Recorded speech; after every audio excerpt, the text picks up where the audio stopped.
ആശ്വാസം നേടാം. ഹൃത്തിനുള്ളിൽ ജീവൻ നൽകും വചനം, തിരുവചനം.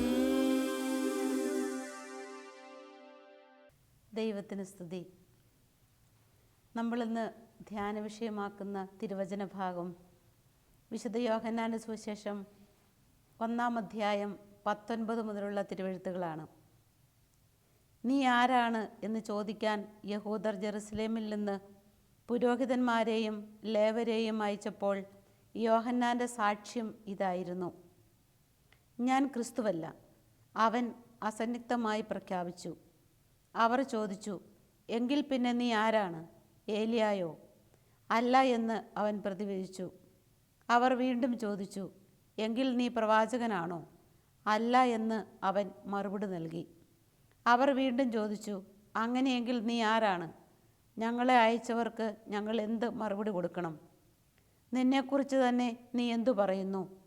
അവൻ പറഞ്ഞു, യേശയ്യാ ദീർഘദർശി പ്രവചിച്ചതുപോലെ കർത്താവിൻ്റെ വഴികൾ നേരെയാക്കുവിൻ എന്ന് മരുഭൂമിയിൽ വിളിച്ചു പറയുന്നവൻ്റെ ശബ്ദമാണ് ഞാൻ. വിശുദ്ധ യോഹന്നാന്റെ സുവിശേഷത്തിൽ 1-ാം അധ്യായത്തിലൂടെ സ്നാപക യോഹന്നാൻ്റെ സാക്ഷ്യത്തെക്കുറിച്ചാണ് നമ്മൾ വായിച്ചു കേട്ടത്. സ്നാപക യോഹന്നാൻ്റെ വരവിൻ്റെ ഉദ്ദേശം ക്രിസ്തുവിന് സാക്ഷ്യം വഹിക്കാൻ വേണ്ടിയിട്ടാണ് സ്നാപകൻ കടന്നു വന്നത്. അവർ ചോദിക്കുന്നുണ്ട് സ്നാപകനോട്, നീ ആരാണ്? വളരെ കൃത്യമായി സ്നാപക യോഹന്നാൻ ഉത്തരം പറയുകയാണ്, ഞാൻ ക്രിസ്തുവല്ല. പ്രവാചകനാണോ? ചോദിക്കുന്നുണ്ട് പല പല ചോദ്യങ്ങൾ. ഇവിടെ യോഹന്നാന് കൃത്യമായിട്ടറിയാമായിരുന്നു താൻ ആരാണ്. കാരണം യോഹന്നാൻ ക്രിസ്തുവാണെന്ന് വിശ്വസിക്കുന്നവർ അക്കൂട്ടത്തിലുണ്ടായിരുന്നു. അതുകൊണ്ടാണ് അവരങ്ങനെ ചോദിച്ചത്. യോഹന്നാൻ പറഞ്ഞു, ഞാൻ ക്രിസ്തുവല്ല, പക്ഷേ ക്രിസ്തുവിന് വഴിയൊരുക്കാനായിട്ട് വന്നവനാണ്, ക്രിസ്തുവിന് സാക്ഷ്യമേകുവാനായിട്ട് വന്നവനാണ്. കൃത്യമായിരുന്നു ആ മറുപടി. ക്രിസ്തുവിന് സാക്ഷ്യം വഹിക്കുക എന്നുള്ളതാണ് നമ്മളുടെയും ഈ ഭൂമിയിലെ പരമമായിട്ടുള്ള ലക്ഷ്യം എന്ന് പറയുന്നത്. ക്രിസ്തുവിന് സാക്ഷ്യം കൊടുക്കുക. സ്നാപക യോഹന്നാൻ ക്രിസ്തുവിൻ്റെ ശബ്ദമായി മാറുകയായിരുന്നു. ക്രിസ്തുവിൻ്റെ ശബ്ദമായി മാറിക്കൊണ്ട് അവൻ പറഞ്ഞു, കർത്താവിന് വഴിയൊരുക്കുവിൻ, അവൻ്റെ പാതകൾ നേരെയാക്കുവിൻ. മരുഭൂമിയിൽ വിളിച്ചു പറയുന്ന ആ ശബ്ദം കർത്താവിന് മനുഷ്യഹൃദയങ്ങളിലേക്ക് കടന്നു വരാനും മനുഷ്യർക്ക് കർത്താവിൻ്റെ ഹൃദയങ്ങളിലേക്ക് കടക്കാനുമായിട്ടുള്ള വലിയൊരു സാക്ഷ്യമാകുകയായിരുന്നു സ്നാപക യോഹന്നാൻ. നമ്മളും നമ്മുടെ ജീവിതം കൊണ്ട് കർത്താവിന് സാക്ഷ്യമരുളേണ്ടവരാണ്. നമ്മുടെ വാക്കുകൾ കൊണ്ടും നമ്മുടെ പ്രവൃത്തികൾ കൊണ്ടും നമ്മുടെയൊക്കെ ജീവിതങ്ങൾ കൊണ്ടും കർത്താവിന് സാക്ഷ്യമേകണം. സ്നാപക യോഹന്നാൻ പറഞ്ഞു വെക്കുന്നുണ്ട്, അവൻ വളരണം, ഞാൻ കുറയണം. കർത്താവ് വളരാൻ വേണ്ടി സ്വയം ചെറുതായി സാക്ഷ്യമേകുന്ന സ്നാപകനെ നമ്മൾ കാണുകയാണ്. സ്വയം ചെറുതാകുന്നിടത്താണ് കർത്താവ് വലുതാകുന്നത്. നമ്മൾ വലിയതായി നിൽക്കുമ്പോൾ കർത്താവിന് നമ്മളിൽ വളരാനും കർത്താവിന് നമ്മളിൽ പ്രവർത്തിക്കുവാനുമായിട്ടൊക്കെ ബുദ്ധിമുട്ടാണ്. സ്നാപക യോഹന്നാൻ തൻ്റെ ശിഷ്യരെ തന്നെ പറഞ്ഞ് കർത്താവിൻ്റെ അടുത്തേക്ക് പറഞ്ഞയക്കുന്നത് നമ്മൾ കാണുന്നുണ്ട്. തൻ്റെ ശിഷ്യത്വത്തിലുണ്ടായിരുന്നവരെ പറഞ്ഞ് യേശുവിൻ്റെ അടുത്തേക്ക് അയക്കുന്ന സ്നാപകൻ.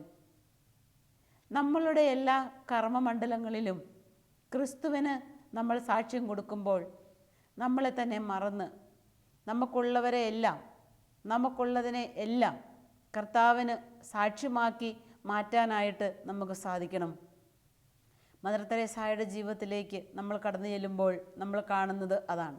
ഒരു സാക്ഷ്യമായിരുന്നു, ക്രിസ്തുവിന് വേണ്ടി ജീവിക്കുന്ന സാക്ഷ്യമായി തീർന്ന ഒരു വ്യക്തിത്വം.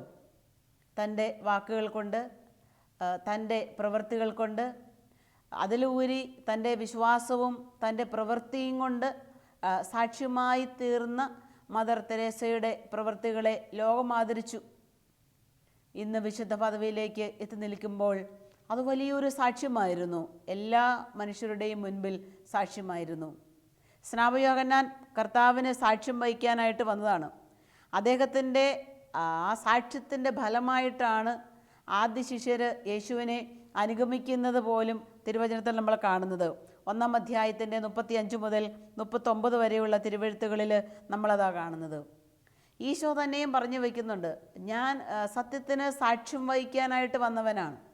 ക്രിസ്തുവും ഈ ലോകത്തിലേക്ക് ഒരു സാക്ഷ്യമായിട്ടാണ് കടന്നു വന്നത്, സത്യത്തിന് സാക്ഷ്യം വഹിക്കാനായിട്ട് കടന്നു വന്നവൻ.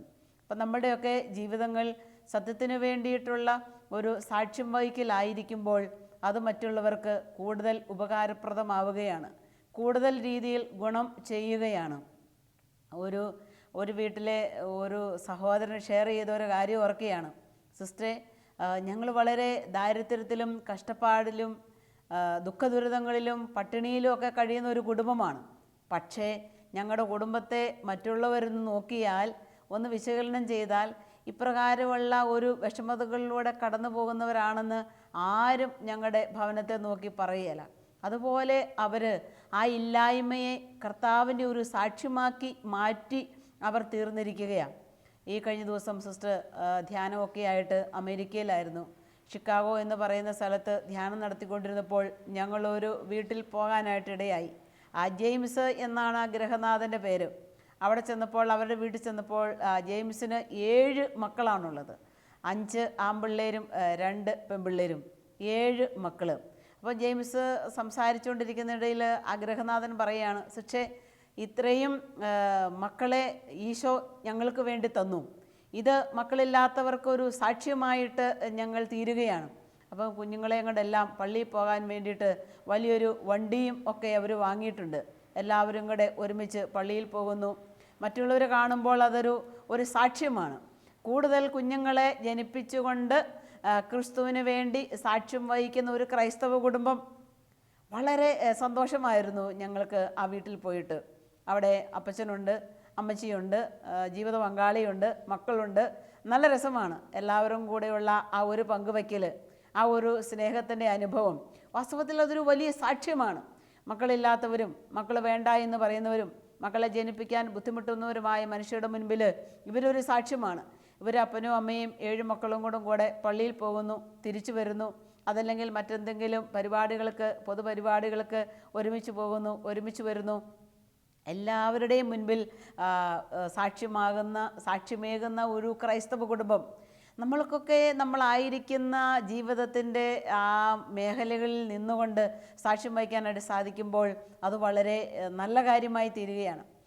സിസ്റ്റർമാരാണെങ്കിൽ ആ ലെവലിലായിക്കൊള്ളട്ടെ, കുടുംബജീവിതം നയിക്കുന്നവരാണെങ്കിൽ ആ ലെവലിലാകട്ടെ, അതല്ലെങ്കിൽ വേറെ എന്തെങ്കിലും ജീവിതാന്തസ്സുകളിലുള്ളവരാണെങ്കിൽ അങ്ങനെ ആകട്ടെ, എവിടെയായിരുന്നാലും ക്രിസ്തുവിന് സാക്ഷ്യം വഹിക്കുന്ന നമ്മളുടെ വാക്കുകളും സാക്ഷ്യ ജീവിതവും അവരിന് ഏറെ സഹായകരമാണ്.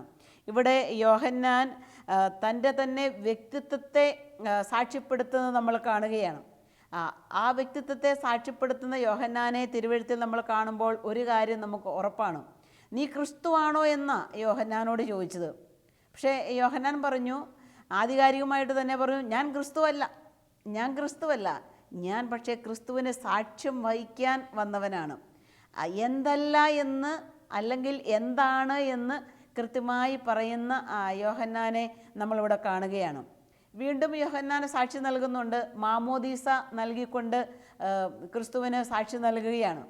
എന്നെക്കാളും ശക്തനായ ഒരുത്തൻ വരുന്നുണ്ട്, അവന് വഴിയൊരുക്കാൻ വേണ്ടിയിട്ടാണ് ഞാനിപ്പോൾ വന്നിരിക്കുന്നത്. കൃത്യമായി ആ സാക്ഷ്യത്തിൻ്റെ മേഖലകളെ വെളിപ്പെടുത്തുന്ന യോഹന്നാനെ ഇവിടെ തിരുവെഴുത്തിൽ നമ്മൾ കാണുകയാണ്. കർത്താവിൻ്റെ യോഹന്നാൻ സുവിശേഷത്തിൻ്റെ 1:23 നമ്മൾ പ്രകാരം കാണുകയാണ്. കർത്താവിൻ്റെ വഴികൾ നേരെയാക്കുവിനെന്ന് മരുഭൂമിയിൽ വിളിച്ചു പറയുന്നവൻ്റെ ശബ്ദമാണ് ഞാൻ. എന്ന് വെച്ചാൽ എല്ലാവരെയും യേശുവിലേക്ക് നയിക്കുന്ന സ്നാപകയോഹന്നാൻ തൻ്റെ ശബ്ദത്തിലൂടെ, തൻ്റെ പ്രവൃത്തികളിലൂടെ എല്ലാവരെയും യേശുവിലേക്ക് നയിക്കുന്ന ഒരു സാക്ഷ്യമായിരുന്നു യോഹന്നാൻ ശ്ലീഹ നൽകിയത്. ഇവിടെ യോഹന്നാൻ ശ്ലീഹ നമുക്ക് കാണിച്ചു തരുന്ന മറ്റൊരു മാതൃക കൂടിയുണ്ട്. തൻ്റെ ജീവിതം കൊണ്ട് സാക്ഷ്യമേകുന്ന യോഹന്നാനെ നമ്മൾ കാണുകയാണ്.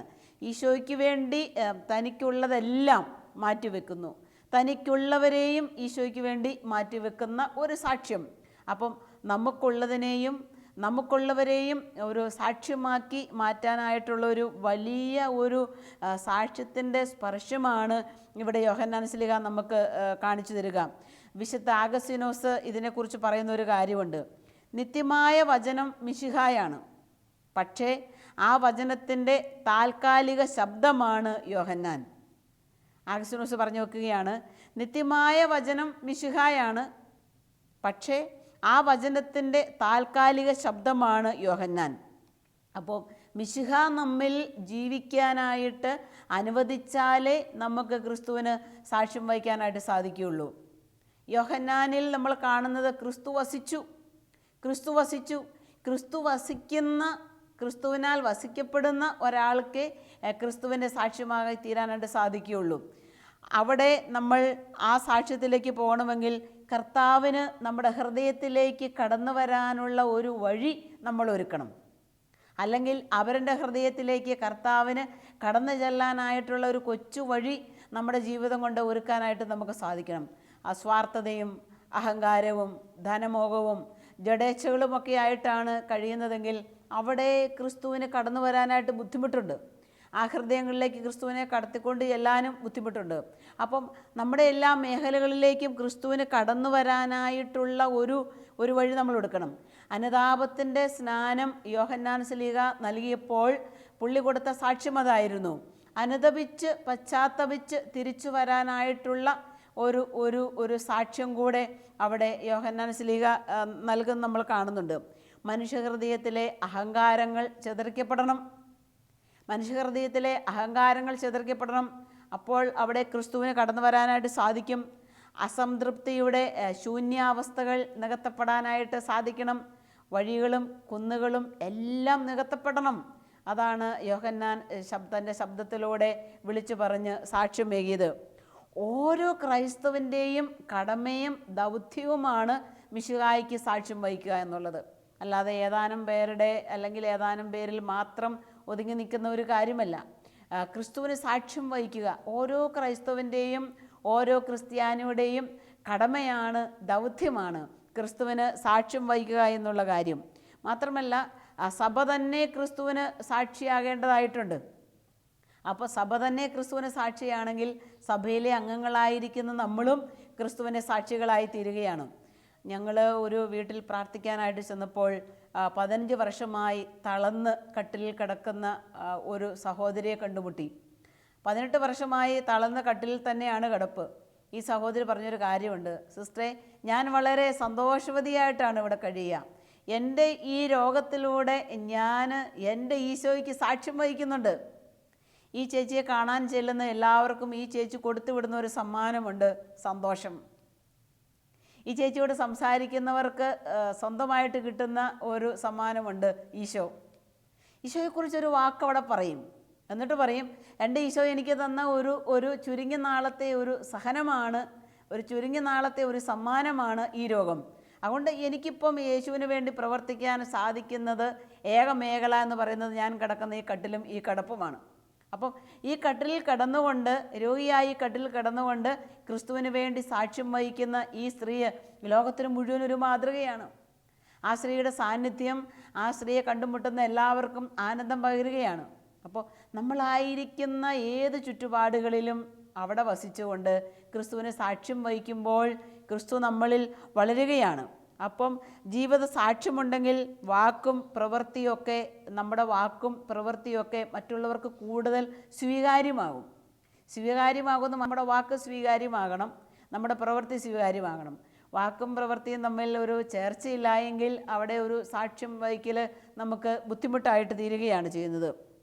നമുക്ക് സ്വന്തമായിട്ടൊന്നുമില്ലാത്ത ഈ അവസ്ഥയിൽ എന്താണ് സാക്ഷ്യം വഹിക്കാനായിട്ടുള്ളതെന്ന് ചോദിച്ചാൽ, സ്വന്തമായി ഒന്നുമില്ല എന്നുള്ള തിരിച്ചറിവ് തന്നെ ക്രിസ്തുവിന് വേണ്ടി സാക്ഷ്യം വഹിക്കാനായിട്ടുള്ള ഒരു മേഖലയാണ്.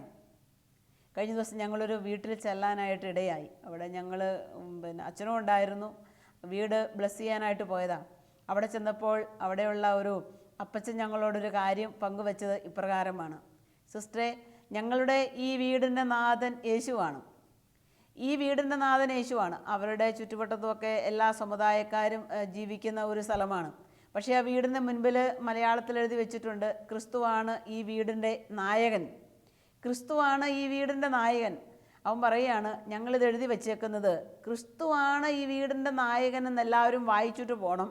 അപ്പോൾ ക്രിസ്തുവിനെ അറിയത്തില്ലാത്തവർ അന്വേഷിക്കണം, ആരാണ് ഈ ക്രിസ്തു, ആരാണ് ഈ ക്രിസ്തു. അങ്ങനെ ചോദിക്കുമ്പോൾ ഞങ്ങൾക്ക് ഈശോയെ അവർക്ക് കൊടുക്കാം. അപ്പോൾ അത് അന്വേഷിച്ച് വരുന്നവർക്ക് വളരെ സ്പീഡിൽ നമുക്ക് ഈശോയെ കൊടുക്കാം എന്നുള്ള ആ വലിയ മനോഭാവം ആ അപ്പച്ചൻ പറഞ്ഞത് സന്തോഷത്തോടുകൂടെ ഓർക്കുകയാണ്. അപ്പോൾ ക്രിസ്തുവിന് സാക്ഷ്യം കൊടുക്കാനായിട്ട് നമ്മൾക്ക് ഭയം കൂടാതെ ക്രിസ്തുവിന് വേണ്ടി സാക്ഷ്യം വഹിക്കാനായിട്ട് നമുക്ക് സാധിക്കണം. ഒരുപാട് കഷ്ടതകളും ബുദ്ധിമുട്ടുകളും പ്രയാസങ്ങളും ഒക്കെ ഉള്ള ഒരു കാലയളവിലൂടെ സഭയും സഭാ തനേരും ഒക്കെ കടന്നുപോയിക്കൊണ്ടിരിക്കുന്ന ഒരു കാലയളവാണിത്. ഈ കാലയളവിൽ ക്രിസ്തുവിന് വേണ്ടി സാക്ഷ്യം വഹിക്കുക എന്ന് പറയുന്നത് വളരെ വലിയ ഒരു നല്ല കാര്യമാണ്. അവിടെ ഊർജ്ജസ്വലതയോടുകൂടെ, കൂടുതൽ ശക്തിയോടുകൂടെ, കൂടുതൽ കഴിവോടുകൂടെ നമുക്ക് ഈശോയ്ക്ക് സാക്ഷ്യം വഹിക്കാനായിട്ട് സാധിക്കണം. ഈ കഴിഞ്ഞ ദിവസം ഞങ്ങൾ അമേരിക്കയിലെ ധ്യാനത്തിന് ഒരു മാമോദീസ ചടങ്ങ് അവിടെ നടപ്പുണ്ടായിരുന്നു. ആ മാമോദീസയിൽ ആ കുടുംബക്കാർ വന്ന് സംസാരിച്ചപ്പോൾ പറഞ്ഞൊരു കാര്യം എൻ്റെ മനസ്സിൽ തട്ടിക്കിടന്ന ഇതാണ്: സിസ്റ്ററെ, ഞങ്ങൾ മാമോദീസയ്ക്ക് അധികം പേരെയൊന്നും വിളിച്ചിട്ടില്ല.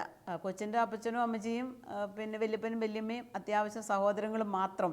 അവിടുത്തെ ഒരു ചുറ്റുപാടിൽ അവർക്ക് ഒത്തിരി പേരെ വിളിക്കാം, വലിയ സദ്യ നടത്താം, വലിയ ആഘോഷമായിട്ട് നടത്താം. പക്ഷേ ഇവർ നവീകരണത്തിലേക്ക് വന്ന മനുഷ്യരാണ്. ഇവർ പറഞ്ഞൊരു കാര്യമുണ്ട്: ഞങ്ങൾ വളരെ ചെലവ് ചുരുക്കിക്കൊണ്ട് ഈ മാമോദീസ നടത്തി ഇങ്ങനെയും നടത്താം എന്നുള്ള ഒരു സാക്ഷ്യം ഞങ്ങളുടെ ഇടവകയിൽ ഞങ്ങൾ കൊടുക്കുക എന്നുള്ള ലക്ഷ്യം കൂടെ ഞങ്ങൾക്കുണ്ട് സിസ്റ്ററേന്ന്. നോക്ക്, ഏതെല്ലാം രീതിയിലാണ് ഓരോ മനുഷ്യരും ക്രിസ്തുവിന് സാക്ഷ്യം കൊടുക്കുന്നത്. ഒരുപക്ഷെ നമ്മൾ അങ്ങനെയൊന്നും ചിന്തിക്കുകയല്ലാത്തൊരു കാര്യമായിരിക്കാം. ഇപ്പം നമുക്കറിയാം, മാമോദീസായ, ആദ്യ കുർബാനയെ, വിവാഹം, ഇതൊക്കെ അത്ര വലിയ ആർഭാടങ്ങളായിട്ടാണ് നടത്തുക. അവിടെ എല്ലാം നമുക്ക് വേണമെങ്കിൽ ഇതുപോലെ ഈ കുടുംബം ചെയ്തതുപോലെ ചെലവ് ചുരുക്കിക്കൊണ്ട് ക്രിസ്തുവിന് വേണ്ടി അവിടെ ഒരു സാക്ഷ്യം വഹിക്കാം. അപ്പോൾ ഏതെല്ലാം മേഖലകളിലാണോ ദൈവം നമ്മളെ കൊണ്ടുപോയി എത്തിക്കുന്നത് അവിടെയെല്ലാം സാക്ഷ്യം വഹിക്കാനായിട്ട് നമുക്ക് സാധിക്കും. ഫാദർ ഡാമിയൻ കുഷ്ഠരോഗികൾക്ക് വേണ്ടി ജീവിതം മാറ്റിവെച്ചുകൊണ്ട് സാക്ഷ്യം വഹിച്ചു. റാണി മരിയ സിസ്റ്റർ അവിടെയുള്ള പാവങ്ങൾക്ക് വേണ്ടി ജീവിച്ചുകൊണ്ട് സാക്ഷ്യത്തിലേക്ക് കടന്നുപോയി. നമ്മുടെ ചുറ്റുവട്ടം നമ്മൾ കണ്ണോടിക്കുമ്പോൾ നമ്മൾ എത്രയോ വ്യക്തികളെ കാണുന്നു, എത്രയോ സഹോദരന്മാരെ നമ്മൾ കാണുന്നു, ഏതെങ്കിലുമൊക്കെ രീതിയിൽ കർത്താവിന് വേണ്ടി സാക്ഷ്യം വഹിക്കുന്നവർ. അപ്പോൾ ദൈവം നമുക്ക് തന്നിട്ടുള്ള കഴിവുകളിലും ദൈവം നമുക്ക് തന്നിട്ടുള്ള എല്ലാ സാധ്യതകളിലും ആയിരുന്നു കൊണ്ട് നമുക്ക് സാക്ഷ്യം വഹിക്കാമല്ലോ.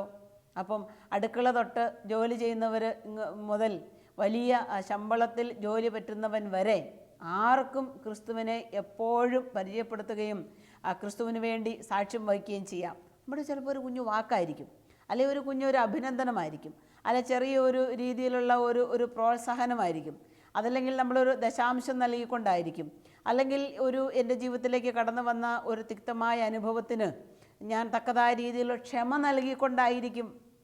എന്തെല്ലാം മേഖലകളിൽ നമുക്ക് ഈശോയ്ക്ക് സാക്ഷ്യം വഹിക്കാനായിട്ട് സാധിക്കും. ചിലപ്പോൾ ഒരു വഴക്ക് കൂടിക്കൊണ്ടിരിക്കുകയായിരിക്കും, അല്ലെങ്കിൽ കോപത്തിൻ്റെ ആ ഒരവസ്ഥയിലേക്ക് വാക്കുകൾ നമ്മളെ എത്തിക്കാൻ മുട്ടി നിൽക്കുകയായിരിക്കും. അത് നമ്മൾക്കവിടെ പറയണ്ടെന്ന് വെച്ചാലോ അതൊരു സാക്ഷ്യമായി മാറിയില്ലേ? അങ്ങനെ ജീവിതം മുഴുവനും അങ്ങനെ നോക്കുമ്പോൾ ഒരു സാക്ഷ്യമായി മാറുകയാണ്. യോഹന്നാൻ മാംദാനയെ പോലെ നമുക്ക് ക്രിസ്തുവിൻ്റെ ശബ്ദമാകാം, നമുക്ക് ക്രിസ്തുവിന് വേണ്ടി വഴിയൊരുക്കാം. നമുക്ക് പറയാം, ഞാൻ ക്രിസ്തുവിന് സാക്ഷ്യമായി തീരുകയാണ് എൻ്റെ ജീവിതം കൊണ്ട്, എൻ്റെ കർമ്മം കൊണ്ട്, എൻ്റെ വാക്കുകൊണ്ട്, എൻ്റെ പ്രവൃത്തി കൊണ്ട്. അപ്പം നമുക്ക് കർത്താവിനെ അനേകരുടെ ഹൃദയങ്ങളിലേക്ക് കൊടുക്കാം. പീഡനത്തിൻ്റെ വക്കത്തിലൂടെ സഭ പോയിക്കൊണ്ടിരിക്കുമ്പോൾ പീഡകൾ അനുഭവിക്കാനാണ് ദൈവം നമ്മളിൽ നിന്ന് മനസ്സാകുന്നെങ്കിൽ ആ കൊച്ചു കൊച്ചു പീഡകൾ ഏറ്റെടുത്തുകൊണ്ട് നമുക്ക് ക്രിസ്തുവിന് വേണ്ടി ധീരതയോടെ സാക്ഷ്യം വഹിക്കാനായിട്ട് സാധിക്കുമല്ലോ. അപ്പോൾ നമ്മുടെ എല്ലാ മേഖലകളെയും നമുക്ക് കർത്താവിൻ്റെ കരങ്ങളിൽ കൊടുക്കാം. യോഹന്നാൻ മാംദാനയെ പോലെ കർത്താവിന് നമുക്ക് വഴിയൊരുക്കാം. ജീവിതം കൊണ്ട് നമുക്ക് കർത്താവിന് സാക്ഷികളാകാം. നമുക്കൊരു നിമിഷം പ്രാർത്ഥിക്കാം. വചനമായി ഈശോയെ, അങ്ങയുടെ വചനത്തിന് മുൻപിലേക്ക് ഞങ്ങളുടെ എളിയ ജീവിതങ്ങളെ ഞങ്ങൾ സമർപ്പിക്കുന്നു. ഉള്ളവരെയും ഞങ്ങളെ തന്നെയും യേശുവിനായി മാറ്റിവെച്ചുകൊണ്ട് അങ്ങേയ്ക്കായി സാക്ഷ്യം വഹിക്കുന്നവരായി തീരുവാൻ ഞങ്ങളെ എല്ലാവരെയും സഹായിക്കണമേ. വചനമായ ഈശോയെ, അവിടുന്ന് ഈ ലോകത്തിലേക്ക് വന്നത് തന്നെ സത്യത്തിന് സാക്ഷ്യം വഹിക്കാൻ വേണ്ടിയിട്ടായിരുന്നല്ലോ. ഈ വചനം അനുസരിച്ച് ഞങ്ങളും സത്യത്തിന് സാക്ഷ്യം വഹിക്കുന്നവരാകുവാൻ, സത്യം തന്നെയായ ക്രിസ്തുവിന് സാക്ഷ്യം വഹിക്കുന്നവരാകുവാൻ, വചനമായ ഈശോയ്ക്ക് സാക്ഷ്യം വഹിക്കുന്നവരാകുവാൻ ഞങ്ങളെ സഹായിക്കണമേ. അതിനു വേണ്ടിയിട്ടുള്ള ഞങ്ങളുടെ എല്ലാ അധ്വാനങ്ങളെയും ഞങ്ങളുടെ എല്ലാ പ്രാർത്ഥനകളെയും അവിടുന്ന് ആശീർവദിക്കുമാറാകണമേ. പിതാവിൻ്റെയും പുത്രൻ്റെയും പരിശുദ്ധാത്മാവിൻ്റെയും നാമത്തിൽ ആമേൻ.